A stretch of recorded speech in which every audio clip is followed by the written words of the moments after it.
Hello नमस्कार दोस्तों, नीमी technical classes में आप सभी का हार्दिक स्वागत है। दोस्तों, ये जिंदगी है फौलाद, इस पर नाज करो, अभी है रात तो सुबह का इंतजार करो, वो पल भी आएगा जिसकी ख्वाहिश है आपको, अपने हौसले पर भरोसा रखो और वक्त पर एतबार करो, है ना। तो देखिए दोस्तों, आपके लिए डीसी इंजन का सेकेंड पार्ट लेकर आए हैं हम, जिसमें दोस्तों हम बिल्कुल आपकी एग्जाम को ध्यान में रखते हुए प्रश्नों को आपके सामने दोस्तों प्रस्तुत किया जाएगा और प्रश्नों को आपके सामने लाया जाएगा। देखिएगा दोस्तों, पहला क्वेश्चन जो है 11 नंबर का क्वेश्चन क्या कह रहा है कि डीसी मैग्नेटाइजिंग प्रभाव को समाप्त करने का सूत्र है। देखिए दोस्तों, जब भी दोस्तों आप क्या करें, क्लास को अटेंड करें ना, तो दोस्तों अपना कलम और नोटबुक अपने साथ में जरूर रखें और पॉइंटों को नोट भी करते रहना है आपको। क्या कह रहा है दोस्तों कि डीसी मैग्नेटाइजिंग प्रभाव को समाप्त करने का सूत्र क्या है। तो दोस्तों डीसी मैग्नेटाइजिंग प्रभाव लिखिएगा दोस्तों, सॉरी, जो डी मैग्नेटाइजिंग प्रभाव है ना, नोट कीजिएगा, डी मैग्नेटाइजिंग जो प्रभाव है दोस्तों, ये कहां से आता है मैग्नेटाइजिंग प्रभाव। तो ये दोस्तों आर्मेचर रिएक्शन से आती है। कहां से दोस्तों, प्रभाव है ना, ये कहां से आती है, तो ये दोस्तों आर्मेचर रिएक्शन से आती है। नोट करना, ये आर्मेचर रिएक्शन से आती है ना, आर्मेचर रिएक्शन से आती है। और आर्मेचर रिएक्शन के दोस्तों कई सारे प्रभाव हैं, उनमें से एक प्रभाव क्या है, डीमैग्नेटाइजिंग प्रभाव है। तो इसमें से आपको फॉर्मूला देखना होगा कि कौन सा इसका सही आंसर है। तो नोट करना दोस्तों, ऑप्शन नंबर दोस्तों सी है, यही इसका करेक्ट आंसर है। अब दोस्तों मैं आपको हर एक पॉइंट का मतलब समझाना चाहता हूं और नोट करते रहना आपको। ये एटीडी का मतलब क्या है, एटीडी का मतलब क्या होता है दोस्तों, तो नोट करना, डी का मतलब होता है दोस्तों डी मैग्नेटाइजिंग। क्या इसका मतलब होता है दोस्तों, डी मैग्नेटाइजिंग, है ना, डी मैग्नेटाइजिंग ये किसका मतलब है, तो ये है दोस्तों मतलब डी का। और टी का मतलब क्या होता है, तो टी का मतलब होता है दोस्तों टर्न। इसका क्या मतलब है दोस्तों, टर्न, कॉइल का टर्न। किसका दोस्तों, कॉइल का टर्न। और जो ए है ये क्या है दोस्तों, ये एरिया को बताता है। किसको दोस्तों, एरिया को बताती है, यानी कि ये क्षेत्र को बताता है। किसको दोस्तों, ये क्षेत्र को बताती है। तो एटीडी का मतलब आपको पता चल गया। और पी क्या है दोस्तों, पी मैं यहाँ पे लिखता हूँ, पी बराबर क्या होती है, ये पी किसको बता रही है, ये पी पोल को बताती है। और देखना, ये 2 फाई बराबर क्या है दोस्तों, 2 फाई नहीं, सॉरी, ये 2 थीटा है। 2 थीटा किसको बताती है दोस्तों, देखना, ये जो आपकी आर्मेचर है ना, आर्मेचर रिएक्शन का दोस्तों ये ये डीमैग्नेटाइजिंग प्रभाव है। कौन सा दोस्तों, डीमैग्नेटाइजिंग प्रभाव। यहाँ पे क्या होती है, GNA होती है, और ये क्या है दोस्तों, MNA है ना, ये MNA है। इसके बीच में देख रहे हैं आप, थीटा डिग्री का एंगल है। कितना दोस्तों, थीटा डिग्री का एंगल है। और जब डीमैग्नेटाइजिंग प्रभाव होती है दोस्तों, तो ये थीटा डिग्री कहाँ पे आ जाती है, ये थीटा डिग्री यहाँ पे आती है। ये कितना हो जाता है दोस्तों, ये टोटल 2 थीटा हो जाती है। वही 2 थीटा दोस्तों यहाँ पे है। ये क्या है दोस्तों, ये किसको बता रही है, ये एंगल को बताती है। किसको दोस्तों, ये एंगल को, किसके, GNA प्लस MNA के बीच का जो एंगल है ना, इसको बताती है थीटा। और 180 डिग्री क्या है दोस्तों, नोट करना, 180 डिग्री ये है दोस्तों विद्युत डिग्री। ये क्या है दोस्तों, ये 180 अंश क्या है दोस्तों, ये विद्युत अंश है या विद्युत डिग्री है। क्योंकि दोस्तों 180 अंश ही क्यों लिया गया है, क्योंकि दोस्तों 180 अंश पे ना आर्मेचर रिएक्शन नहीं होता है। क्या दोस्तों, 180 अंश पे आर्मेचर रिएक्शन का प्रभाव नहीं होता है। और ये डीमैग्नेटाइजिंग प्रभाव है, इसको हम क्या कर रहे हैं दोस्तों, इसको हम समाप्त कर रहे हैं, इसलिए हम 180 अंश का मान यहाँ पे लिया गया है। और IA क्या है, नोट करना, यहाँ पे लिखता हूँ दोस्तों मैं, IA क्या है, ये है दोस्तों आर्मेचर करंट। ये क्या है दोस्तों, ये आर्मेचर करंट है ना, आर्मेचर का करंट है IA। और यहाँ पे देखिए आप, जो Z है ये आर्मेचर चालकों की संख्या को बताती है, Z। ऐसे दोस्तों A क्या है, A लिख लेना दोस्तों अपने नोटबुक में कि जो A है ना, ये समांतर रास्ते हैं, समांतर पाथ के रास्ते। और जो 2P है दोस्तों, ये क्या है कि अगर 2 पोल का इंजन है तो यहाँ पे 2 पोल आएगा, अगर 4 पोल का इंजन है तो यहाँ पे क्या आएगा, 4 पोल आएगी। तो ऑप्शन नंबर जो सी है यही इसका करेक्ट आंसर है। और नोटबुक में दोस्तों नोट कर लेना, ऑप्शन नंबर जो सी है ये इसका करेक्ट आंसर होने वाला है। देखिए दोस्तों, और साथ ही साथ इस क्लास को भी शेयर करना और जरूर शेयर करना दोस्तों, ताकि हम लाइव क्लास के दोस्तों जो दोस्तों हम लाइव क्लास के लिए इतना बेताब हो रहे हैं ना दोस्तों, उस बेताबी को समाप्त करना है हमें दोस्तों मिल करके लाइव टू लाइव और दोस्तों लाइव टू लाइव क्लास लेना है। इसलिए दोस्तों आपको क्लास को शेयर जरूर करना होगा।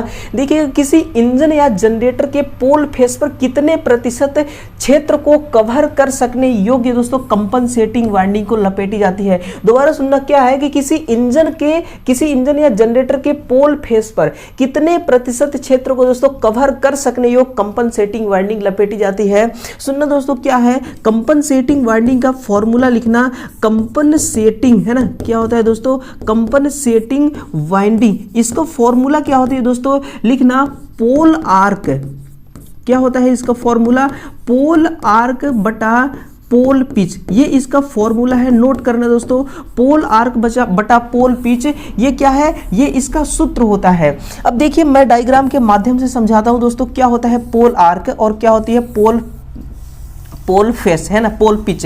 देखिए दोस्तों, ये जो आर्मेचर है ना, ये क्या है, ये आर्मेचर है और इसके यहाँ पे क्या होगा, यहाँ पे इसका पोल फेस होगा। ये क्या है दोस्तों, ये है पोल फेस। देखिएगा, ये क्या है दोस्तों, ये इसका पोल फेस है ना, ये जो डायग्राम बन रहा है ये इसका एस पोल है, ये इसका मान लीजिए ये एन पोल है, और ये क्या चीज है, तो ये आर्मेचर है। ये क्या है दोस्तों, ये आर्मेचर है और ये जो है ये क्या है, पोल है ना, एन पोल और एस पोल। देखिएगा यहाँ पे देखिएगा दोस्तों, ये जो आपको दिख रहा है ना, यहाँ से लेके यहाँ तक का है ना, यहाँ से लेके यहाँ तक का जो एरिया दिख रहा है दोस्तों, और इसमें यहाँ से यहाँ तक का जो एरिया दिख रहा है, इसको आप क्या कहते हैं, इसी को कहते हैं दोस्तों आप पोल आर्क।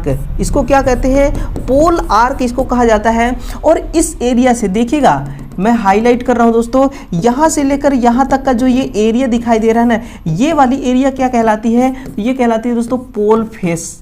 इसको क्या कहते हैं, सॉरी पोल पिच, इसको क्या कहते हैं, पोल पिच। तो वही दोस्तों पोल आर्क बटा पोल पिच, जब इसको आप डिवाइड करेंगे ना तो आना कितना चाहिए, इसको डिवाइड करने पर आना चाहिए दोस्तों 70%। कितना, 70% आना चाहिए। तो 70% एरिया को ये कवर कर सके दोस्तों, इस प्रकार से इस पे वाइंडिंग लपेटी जाती है। सुनिएगा दोबारा कि जो किसी इंजन है या कोई जनरेटर है दोस्तों, उसके पोल फेस पर कितने प्रतिशत क्षेत्र को कवर, यानी कि ये जो पोल फेस दिखाई दे रहा है ना, इसके पोल फेस को दोस्तों कितने परसेंट एरिया को कवर कर सकने योग्य वाइंडिंग लपेटी जाती है, 70%।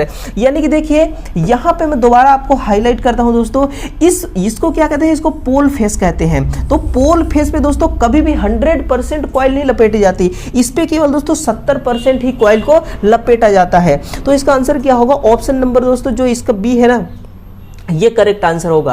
अगला क्या है कि जनरेटर में पोल कोर को स्लॉटिंग कर देने से एयर गैप के मान में वृद्धि हो जाती है। ऐसा करने से दोस्तों कौन सी हानि समाप्त हो जाती है किसी जनरेटर या किसी इंजन में। सुनना दोस्तों, क्या है पोल कोर स्लॉटिंग, है ना, पोल कोर की स्लॉटिंग करते हैं जब आप, लिखना दोस्तों, पोल कोर की जब स्लॉटिंग की जाती है ना, तो स्लॉटिंग करने से क्या होता है दोस्तों, पोल कोर की जब स्लॉटिंग कर देते हैं ना, तो क्या होता है कि एयर गैप का मान बढ़ जाता है। क्या होता है, एयर गैप का मान बढ़ जाता है ना, एयर गैप है ना दोस्तों, ये एयर गैप अगर बढ़ गया तो फिर क्या होगा, रिलक्टेंस का मान बढ़ जाता है। किसका दोस्तों, रिलक्टेंस का मान जो है ना, ये रिलक्टेंस की मान में दोस्तों क्या होती है, बढ़ोतरी हो जाती है। और जब रिलक्टेंस का मान बढ़ जाता है ना दोस्तों, तो आर्मेचर रिएक्शन खत्म हो जाती है, यानी कि आर्मेचर का फ्लक्स है दोस्तों, ये जो प्रभावी फ्लक्स है ना, कौन सा फ्लक्स दोस्तों, प्रभावी फ्लक्स है, जो नुकसान किसको पहुंचा रही है, नोट करना, ये दोस्तों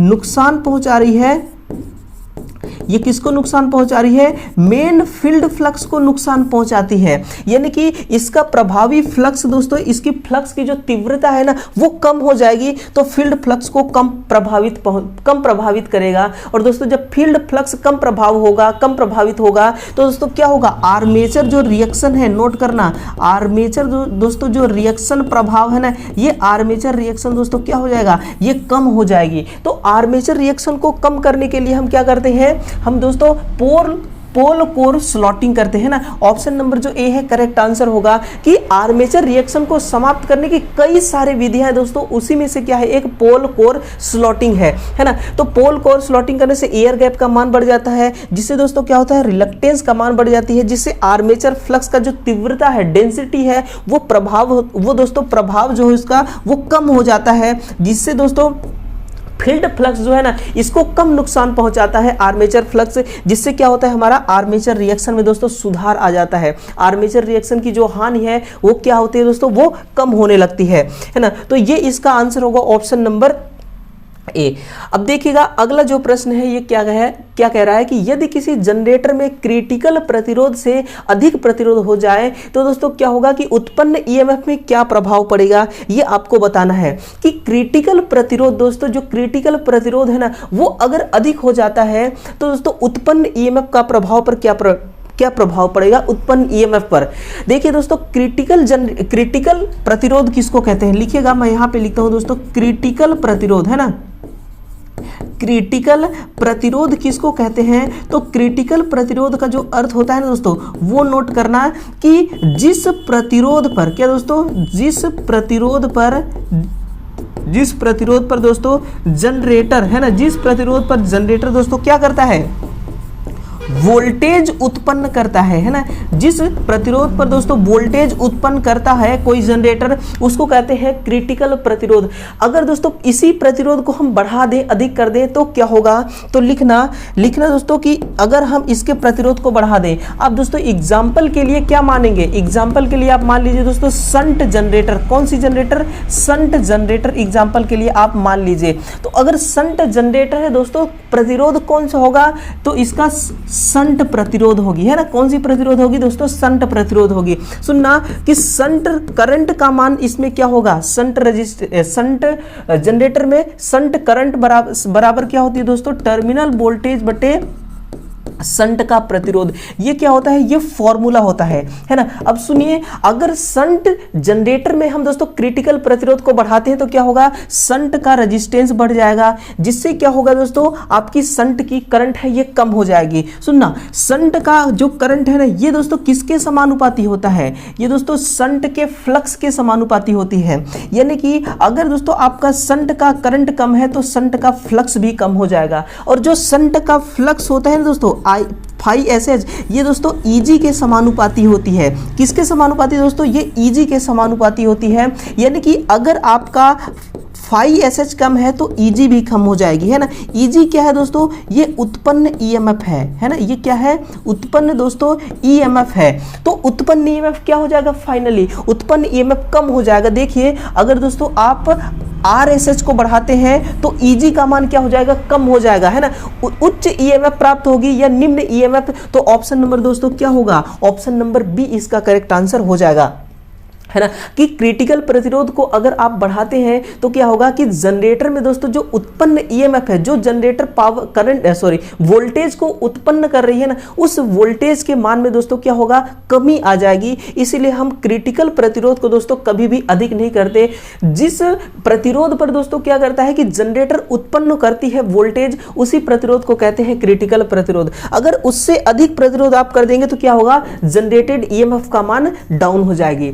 किसी डीसी मशीन या डीसी जनरेटर के कॉइल में डॉट तथा क्रॉस का मतलब क्या है। सुनना, ये एक कॉइल है, ये क्या है दोस्तों, ये एक कॉइल है, ये ट्रांसफार्मर का मान लीजिए एक कॉइल है, ठीक है। ये ट्रांसफार्मर की कॉइल है, अगर इस तरफ दोस्तों डॉट है और इस तरफ क्रॉस है तो इसका मतलब क्या होगा, इसका मतलब क्या होगा। सुनना दोस्तों, जो आपकी डॉट है ना, डॉट क्या बताती है दोस्तों, डॉट क्या बताती है, अगर कोई कॉइल है, नोट करना, अगर कोई दोस्तों क्या है कॉइल है तो कॉइल से जो करंट है ना ये बाहर निकल रही है ना।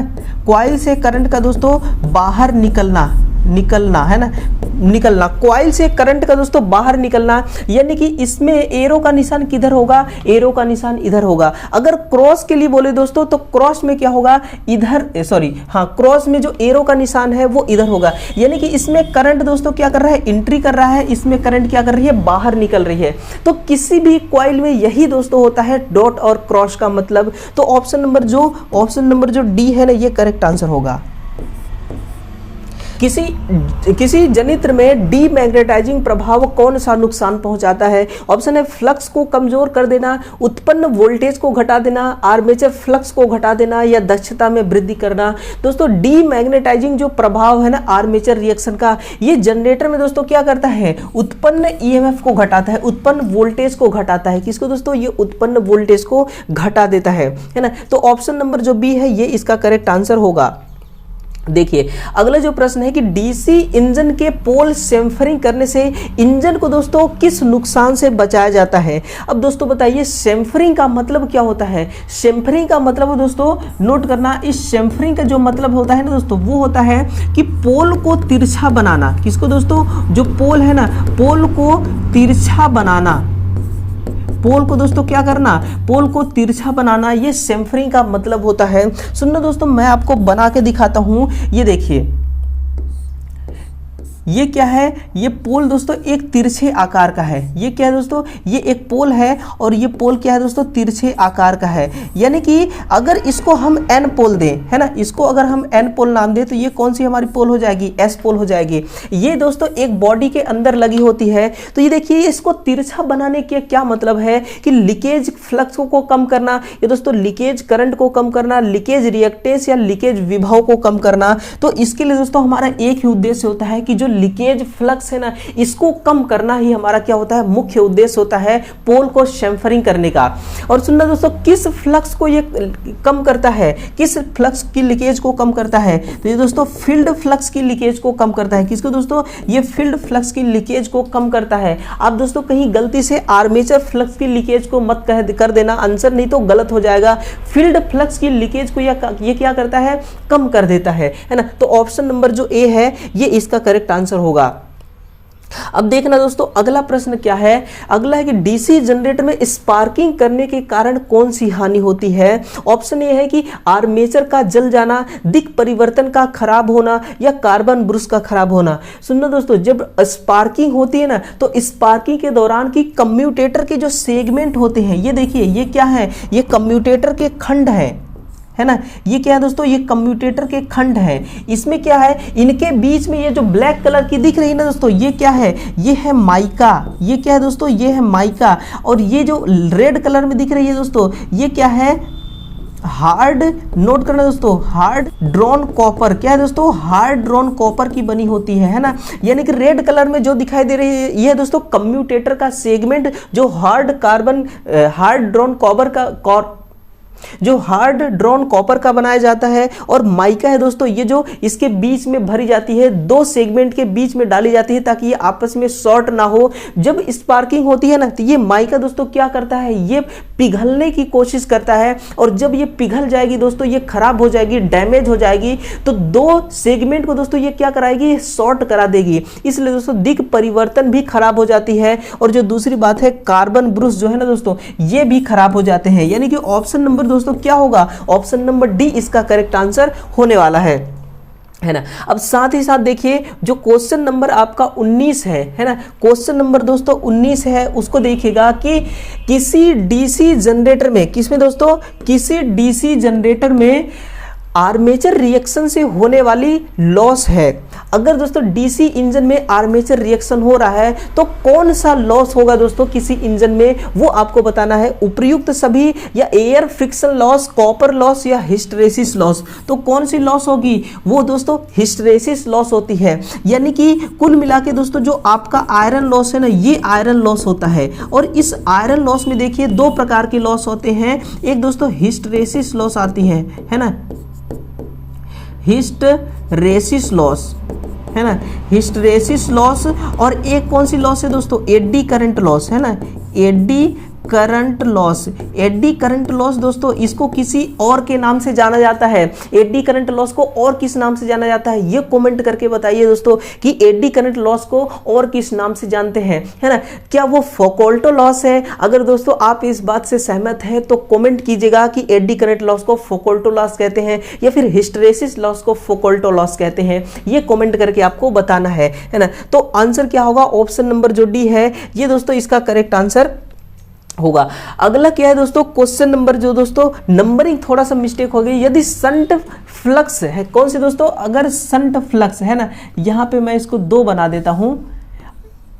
यदि दोस्तों संट फ्लक्स सीरीज फ्लक्स का विरोध करता हो तो यह प्रभाव किस जनरेटर में देखा जाता है? क्या वो सीरीज कंपाउंडिंग जनरेटर में होती है, या फिर दोस्तों डिफरेंशियल कंपाउंडिंग जनरेटर में, या फिर दोस्तों ओवर डिफरेंशियल कंपाउंडिंग जनरेटर में, या कम्युलेटिव कंपाउंड जनरेटर में? तो सुनना दोस्तों, जो कम्युलेटिव कंपाउंड जनरेटर होता है ना, इसमें दोस्तों क्या होता है, जो सीरीज का फ्लक्स होता है और जो संट का फ्लक्स होता है ना, ये दोस्तों क्या होता है, ये जुड़ जाता है, टोटल फ्लक्स में ये जुड़ जाती है। ये किसमें होती है, तो नोट करना, ये दोस्तों कम्युलेटिव कंपाउंड जनरेटर में होती है। किसमें, कम्युलेटिव कंपाउंड जनरेटर में होती है। अगर दोस्तों इसमें देख सीरीज फ्लक्स, नोट करना, माइनस संट फ्लक्स बराबर टोटल फ्लक्स, ये दोस्तों किस में होता है, तो ये डिफरेंशियल में होती है ना, ये दोस्तों डिफरेंशियल जनरेटर में होती है, डिफरेंशियल कंपाउंडिंग जनरेटर है। डिफरेंशियल कंपाउंडिंग जो जनरेटर होती है ना, उसमें ये होता है कि जो दोनों फ्लक्स है ना, दोनों वाइंडिंग के, ये दोस्तों क्या करते हैं, ये जुड़ने योग्य स्वभाव वाले होते हैं कम्युलेटिव में, और घटने स्वभाव वाले योग किस में होते हैं, ये डिफरेंशियल में। तो इसका आंसर क्या होगा दोस्तों, आंसर होगा ऑप्शन नंबर बी कि डिफरेंशियल कंपाउंडिंग जनरेटर है जिसके अंदर ये प्रभाव देखने को मिलता है।